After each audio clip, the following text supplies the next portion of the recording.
Bien bonjour, je suis Jean-Marc Duhaché, je suis en charge de la communication numérique pour Mines ParisTech et de la partie communication scientifique pour les contrats de recherche menés avec le monde de l'entreprise. D'accord. Alors, est-ce que tu peux nous dire quel est le chapitre que tu as écrit dans le fameux livre que tu tiens dans la main? Alors, le chapitre que j'ai écrit s'intitule Communiquer avec ses communautés. D'accord. Alors, s'il y a 5 choses à retenir de ce chapitre, quelles sont-elles en fait, en synthèse? Alors, la première chose qui est importante, c'est de connaître les centres d'intérêt de ces publics, c'est-à-dire de véritablement savoir quelles sont ses motivations, quels sont ses besoins, ses attentes, pour pouvoir y répondre au mieux. Ça, c'est un des premiers points qu'il faut retenir dans la gestion de la communication avec ces communautés. Un autre point qui est à retenir, c'est de savoir également quels sont les ambassadeurs potentiels au sein de son établissement qui ont une culture web ou pas forcément professionnelle ou pas forcément identifiée dans le cadre de leur métier, mais par exemple sur la publication d'images, sur la création d'un blog à titre personnel, qui sont en fait des très bons ambassadeurs par la suite, pour peu qu'ils ont du contenu.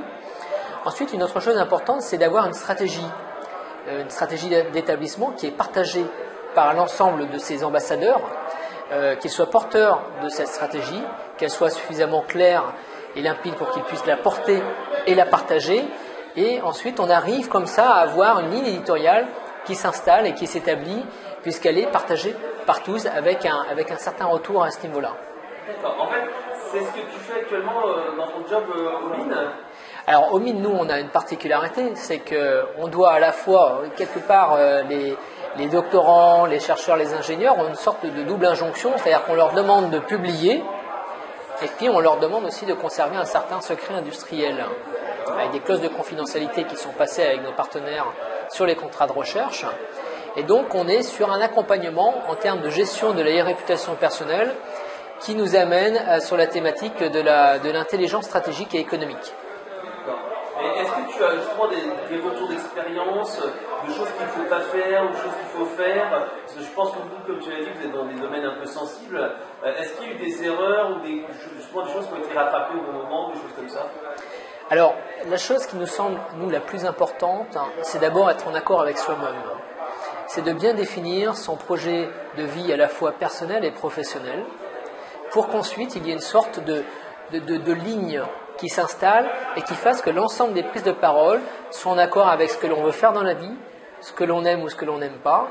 Et après, il y a un complément qui se fait avec tous les contrats de confidentialité qui sont passés avec les industriels, qui définissent une sorte de champ de communication, de champ des possibles, et aussi de champ de restriction.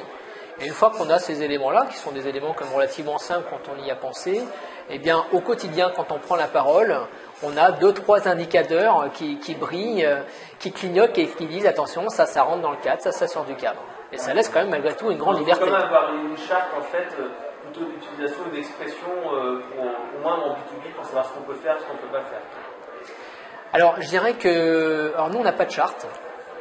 Parce qu'il y a déjà suffisamment de contraintes, et puis ensuite il y a une certaine maturité, il y a une vraie culture de la recherche chez nous qui s'appelle la recherche, que l'on appelle la recherche partenariale, qui est une recherche orientée donc vers l'industrie, qui fait que dès qu'on arrive aux Mines, on grandit dans cette culture-là, et assez rapidement on arrive à savoir ce qui peut être dit et ce qui n'est pas à dire. Merci pour toutes ces informations. Si on veut savoir plus sur toi, on va sur quel site internet ou quel type de site d'ailleurs? Alors, je suis présent sur Twitter, JM Gouaché, et puis pour suivre le compte de Mines ParisTech, c'est Mines ParisTech. Ok, merci pour toutes ces informations et à bientôt. Merci à toi.